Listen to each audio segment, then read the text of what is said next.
Peter is highly intelligent. He did excellent work. I mean, no wonder he got a full professorship in Berkeley and was nominated to the American Academy of Sciences. But I told him very frankly that he's killing people with his theories, and I still stick to that.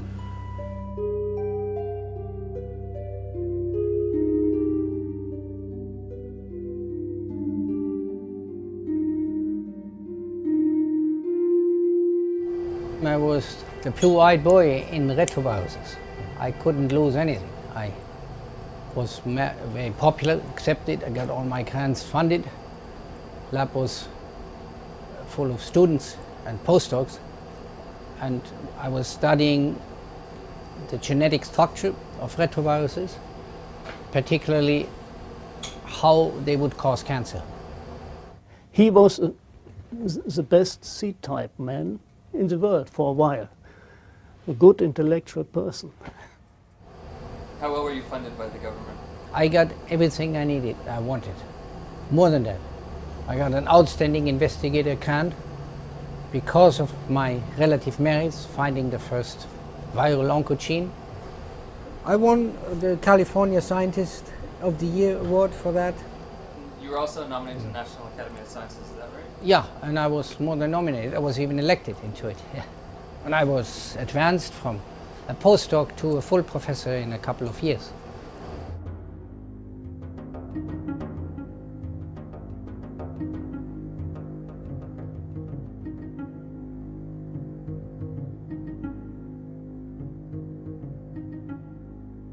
I concluded that retroviruses play a negligible role in cancer in general, and based on the evidence available to me at the time, no role in AIDS.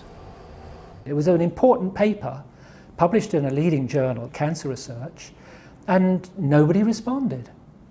Because he felt that this was so important, he started to prod his colleagues to say, come on guys, you know, look at the evidence I've presented here, react to it, respond to it, especially when AZT and other drugs started to be used, which he believed were killing patients in large numbers. He became more and more vociferous about this issue.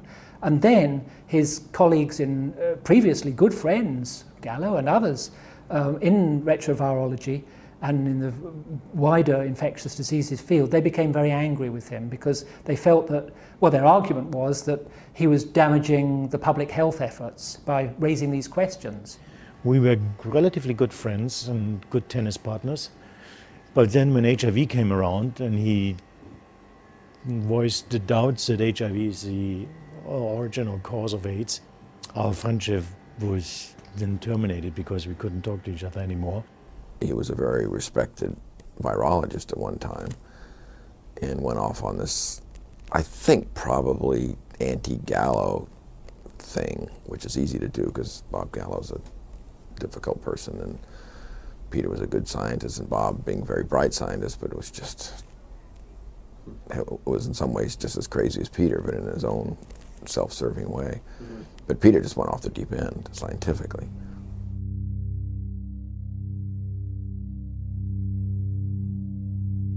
They had made huge investments in this theory. Their careers, their papers, their students, their academic standing, and not the least of it, their huge commercial interests. Almost all of my peers on the right side of the hypothesis, or on the other side of with the right hypothesis, have huge commercial conflicts of interest that are not carefully not mentioned by the press or the journals. They have stocks in Boris Wellcome. They have stocks. See, it's not an accident that these campuses like ours are surrounded by biotechnology companies, Chiron and Genentech, like metastasis, like a tumor by metastasis. They go there and they have their stocks there, and they triple their income if that is enough. So they pay their huge homes on the hill, their Porsches, their Carreras, their mistresses, what have you. And that comes all from, these are all investments that are based on their professional, on their science, on their professional investments. So you serve to destroy all that? If this is called into question, they're standing to lose all of this. This is no time for academic debates or no time for jokes for them. Distrust makes great sense politically, and I'm all for it. Right. But in matters of medicine, I do trust in science. I don't think continuing debate really gets you anywhere. People are going to say what they think. It's really a matter of whether anyone pays attention to them. I don't tend to address them publicly because to address it publicly gives them credibility. Okay. So this is something that you think should not be debated. It should just be left alone and let It should be left alone and allowed to die. They use all the power they have to eliminate all dissenting votes. And that is totally unscientific. Totally.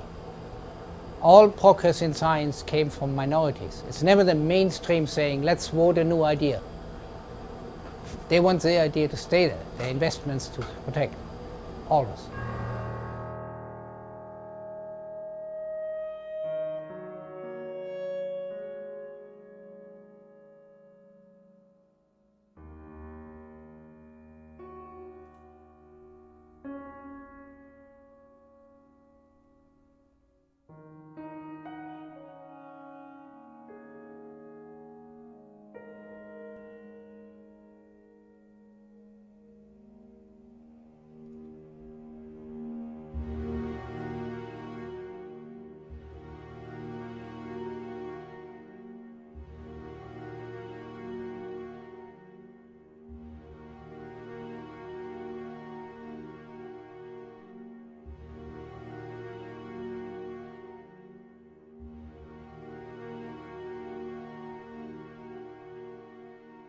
They were also very concerned about the reputation of science. You know, if after a few years, suddenly for someone to turn around and have to say, oh, sorry guys, we got this wrong.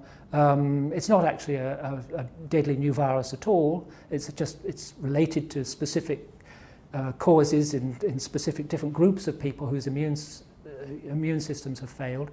And all that stuff about, you know, you all being at risk was just a bit of imagination on our part. I mean, this is a big egg on face, isn't it?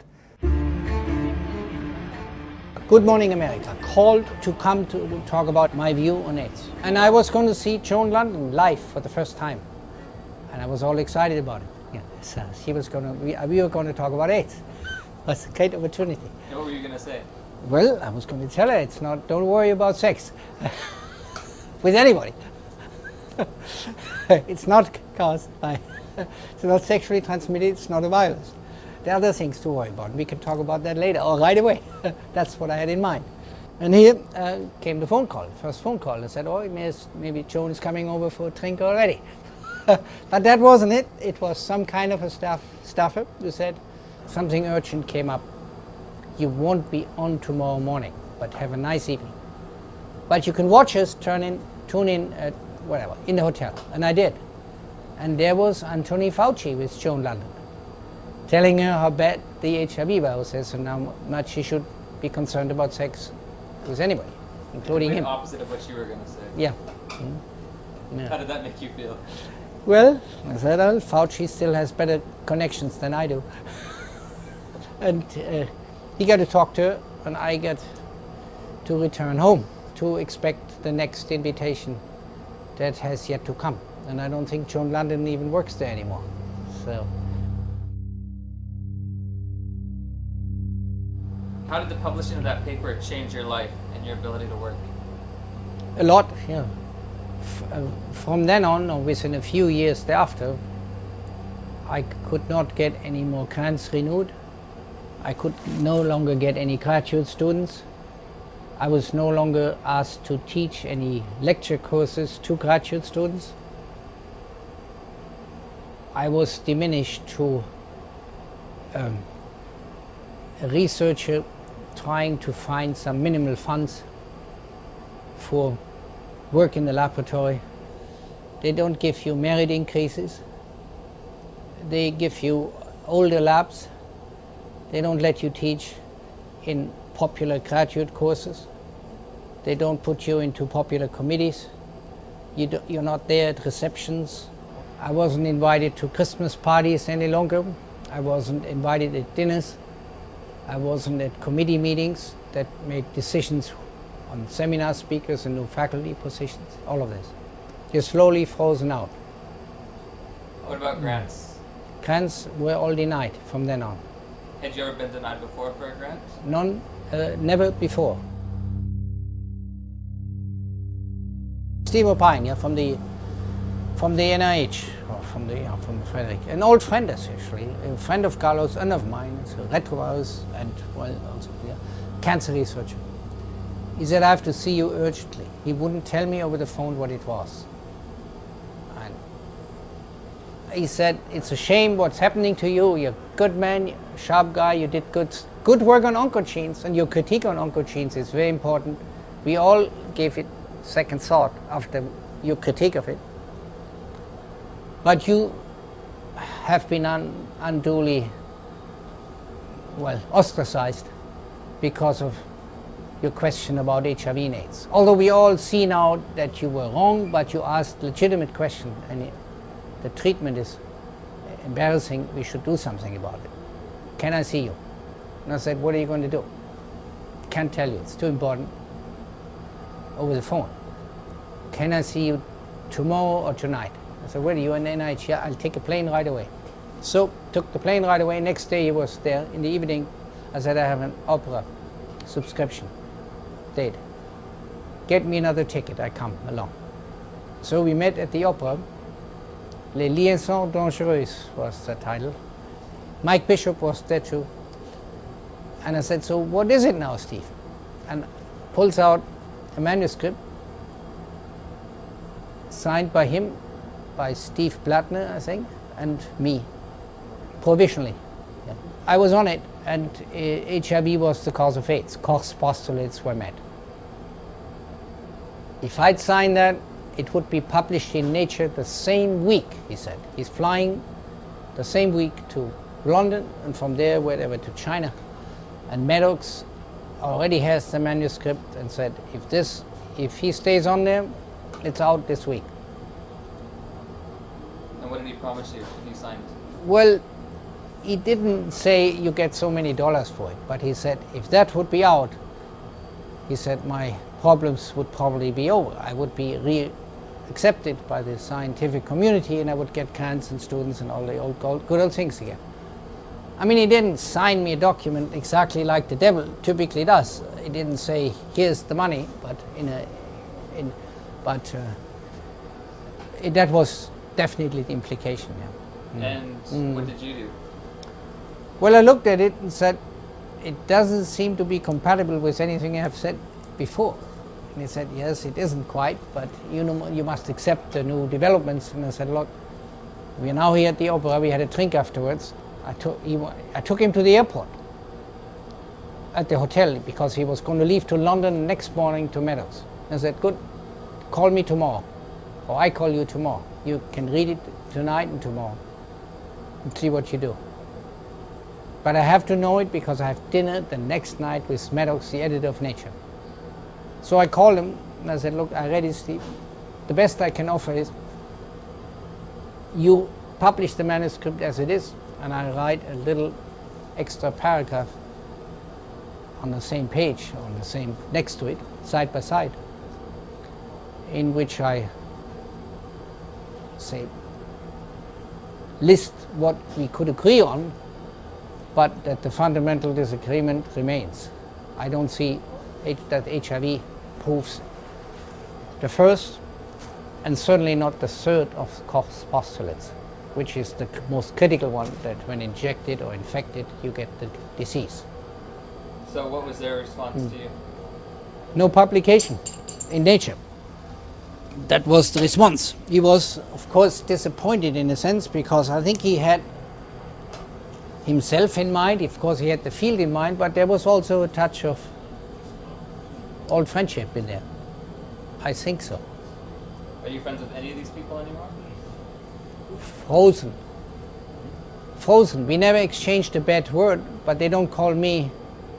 And I I call them occasionally, but they don't answer or don't want to see me. That everybody in America is afraid nowadays to speak freely on this issue. They say nobody is anymore an expert on AIDS. They say, I'm only studying the virus. I'm only an epidemiologist. I'm only a toxicologist. Nobody can say anything general anymore. Oh, yes, it's true, we have reservations. Even Flossie Wongstall, one of the closest collaborators. Yeah, it's true there are problems, but it's an interesting virus. That's what I'm studying. Or I'm just an immunologist. I want to know how this virus escapes the immune system. Or I'm only an epidemiologist. I'll see how that the virus doesn't spread like another virus does. It's not random. It's only in homosexuals and junkies. We have to figure out how, but that doesn't, I cannot say more. This kind of answer you get a lot. Yeah. Okay. Particularly when you are together in a bar and there are no lights and no microphones. But, you know. With all you've had to endure, why almost 20 years later do you continue to go against the grain, continue to fight the system, knowing the more vocal you are, the worse the character assaults will be? What do you get out of this? What do I get out of this now? Well, it is, of course, an intellectual game that has a certain satisfaction. Can you win it or can you lose it? Intellectually, that is.